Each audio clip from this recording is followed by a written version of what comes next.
Praise the Lord, जय मसीह की। कैसे हैं आप? मैं आशा करता हूं कि प्रभु के प्रेम में आप आनंदित होंगे।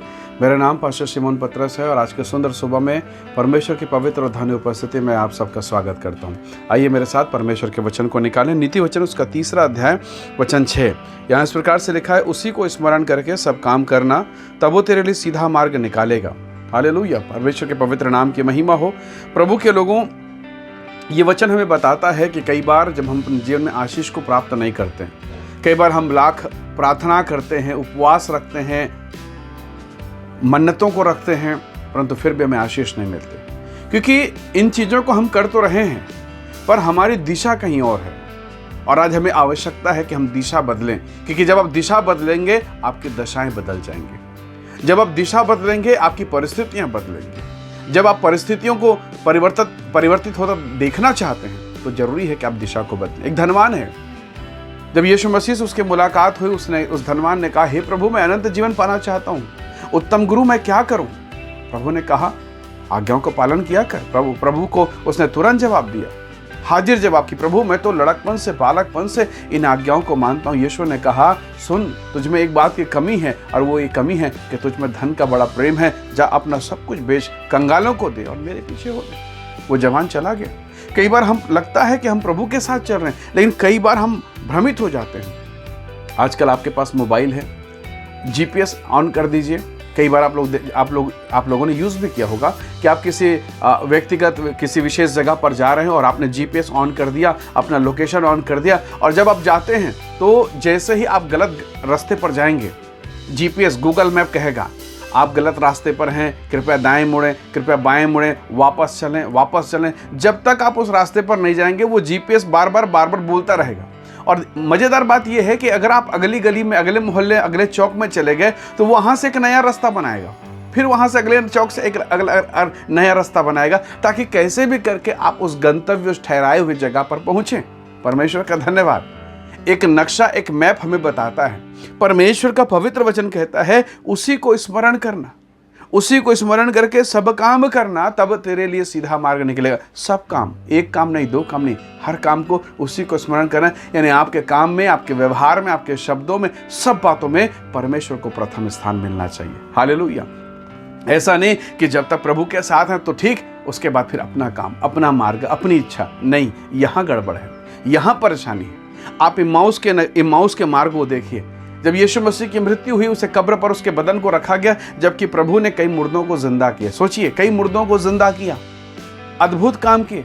जब आज वो मर गए, जब वो बोलकर मरे हैं कि मैं जी उठूंगा, चेलों को विश्वास नहीं है। फिर भी विश्वासी हैं, फिर भी प्रेरित हैं, फिर भी अपोस्टल हैं, पर विश्वास नहीं, और निकल पड़े इम्माउस के मार्ग में। यीशु मसीह ने वहाँ उनको दर्शन दिया, उनके साथ शामिल हो गए, उनको वचन बताया, व्यवस्था बताई, भजन संहिता से लेकर सब कुछ को पूरा किया। और उसके बाद जब रोटी तोड़ने बैठे तब उनकी बुद्धि खुली, अरे ये तो प्रभु है। क्या आप इसे समझ रहे हैं? उनके गलत मार्ग के भटकने के बावजूद प्रभु अपने प्रेम को बताता है, उन्हें वापस ला रहा है, डाइवर्ट कर रहा है, फिर से यू टर्न कि बेटा मेरे पास आओ, लौटो, क्योंकि ऐसा करोगे तो तुम भटक जाओगे, लौटोगे तो जीवन पाओ। जब आप दिशा बदलते हैं, आपकी दुर्दशा, आपकी दशाएं बदल जाएंगी, आपकी परिस्थितियां बदल जाएंगी। Praise the Lord, hallelujah. परमेश्वर के लोगों, पतरस को प्रभु ने कितना अद्भुत रीति से चुना। प्रभु ने उसको पहले ही बोला था कि मैं तुझे मछली पकड़ने वाले से मनुष्यों का पकड़ने वाला बनाऊंगा। सिर हिलाया और कहा, जी प्रभु, और पीछे चला गया। 3 साल, 3.5 साल यीशु के साथ रहा। उसकी जिंदगी बदल गई। लोग तो सोच रहे जिंदगी बदल गई। सब लोगों ने बोला, पतरस ज्यादा बात करता है, ज्यादा इंटेलिजेंट है, ज्यादा बुद्धिमान, ज्यादा शायद समझता है। लेकिन यीशु मसीह की मृत्यु के बाद देखिए, पतरस फिर से वही जाल पकड़ के तिबिरियास झील में, यूहन्ना 21 अध्याय मछली मार रहा है। फिर से मछली पकड़, फिर वही कपड़ा उतार के अपना काम में मगन हो गया।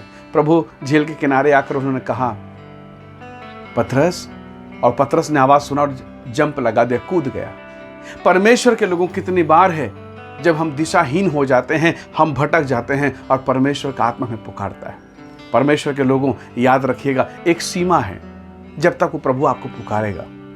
आप शमूएल की किताब उसका 3 अध्याय निकालकर 1, 2, 3 आप जरूर से पढ़िएगा। 3 अध्याय विशेषकर 3 अध्याय में आप देखेंगे कि बालक शमूएल, वो छोटा सा बच्चा, वेदी के सामने, वाचा के संदूक के सामने सोया है।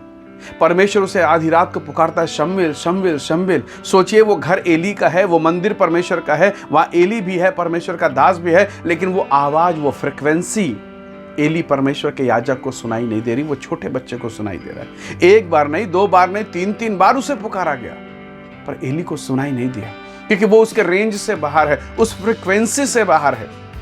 परमेश्वर के लोगों, अभी भी मेरे और आपके जीवन के लिए परमेश्वर का अनुग्रह है।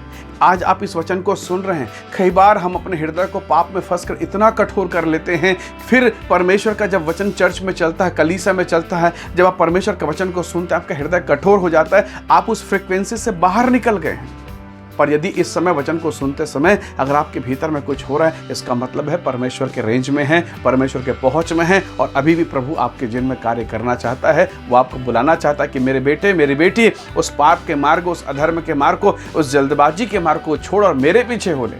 मैं तुझे आशीष दूंगा, मैं तेरे सब कामों में ब्लेस करूंगा। हो सकता है मेरे प्रिय भाई, मेरी बहन, आपने बहुत कार्य किया प्रभु के लिए, परमेश्वर के काम के लिए, अपने घर परिवार के लिए, आप सफल नहीं हुए, पर परमेश्वर का वचन वायदा करता है, तेरे लिए मैं सीधा मार्ग निकालूंगा। अब तक बेटा तेरा मार्ग टेढ़ा था, अब तक बेटा तेरा जीवन टेढ़ा है, तो जिस काम में हाथ डालता वो फेल हो जाता, असफल हो जाता है।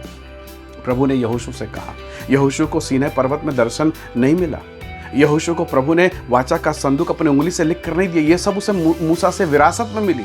लेकिन परमेश्वर ने उसे दर्शन देकर एक बात कही, उसने कहा, जो किताब मेरे दास भविष्यवक्ता मूसा ने तुझे दिया, ना उसे दाएं मोड़ना और ना बाएं, और तब जहां जहां तू जाएगा मेरी मौजूदगी, मेरी उपस्थिति तेरे साथ होगी, तू आशीषित होगा, जिस काम पर तू हाथ डालेगा सफल होगा, और सबसे बढ़कर तू प्रभावशाली होगा। Hallelujah, praise the Lord. जब आप परमेश्वर के वचन से दाएं और बाएं नहीं जाते, प्रभु आपको ब्लेस करता है। परमेश्वर के लोगों, यहोशू के लिए बहुत मुश्किल है, मुझे प्रभु दिखाई नहीं दे रहा है, पर मैं कैसे करूं?